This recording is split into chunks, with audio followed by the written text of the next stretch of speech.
घरच्या घरी बनवूया गाईच्या दुधापासून पनीर. इथं मी अर्धा लिटर दूध घेतलेलं आहे बघा. मस्त गरम करून इथं 2 चम्मच व्हिनेगर पाण्यामध्ये टाकलं ग्लासमध्ये आणि ते मी इथं दुधामध्ये टाकलं दूध फाडण्यासाठी. त्यानंतर थोडंसं अजून पाणी टाकलं, अजून थोडंसं टाकलं पाणी, म्हणजे दूध आपलं लवकर फाटतं व्हिनेगर टाकल्याने. 2 चम्मच व्हिनेगर मी ग्लासमध्ये आधीच टाकून ते पाणी इथं टाकलं होतं. नंतर साधं पाणी टाकलं बघा. दूध छान प्रकारे आपलं फाटून गेलेलं आहे इथं. आता आपल्याला मस्तपैकी पांढरा कपडा घ्यायचा आहे, गाळणीमध्ये टाकून घ्यायचं आहे आणि सर्व काही आपलं फाटलेलं दूध इथं टाकून घ्यायचं आहे. आणि बघा आता हे सर्व काही मस्त पातेल्यामधून काढून घ्यायचं आणि मस्त गार पाणी टाकून घ्यायचं. कारण काही जे काही आपण व्हिनेगर टाकलेलं असतं ना, त्याच्या खट्टापणा निघून जाण्यासाठी हे पाणी आपण वरून टाकून घ्यायचं.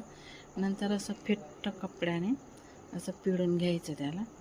आणि तुम्ही एका चौकोनी डब्यामध्ये किंवा गोल बाउलमध्ये कशामध्ये पण याला मस्तपैकी सेट करू शकतात, चौकोनी आकारमध्ये किंवा गोल आकारमध्ये. तर मी हे गोल बाउलमध्ये ठेवलेले, वरून जड वजन काही पण ठेवून द्यायचं. मी इथं खलबत्ता ठेवलेला आहे आणि बघा 1 तासानंतर मी इथं बघितलं तर पनीर माझं पूर्ण सेट झालेलं आहे आणि मस्त तुम्ही आत्तासुद्धा बनवू शकता. तर चला कसा वाटला माझा हा व्हिडिओ कमेंट करून मला नक्की सांगा.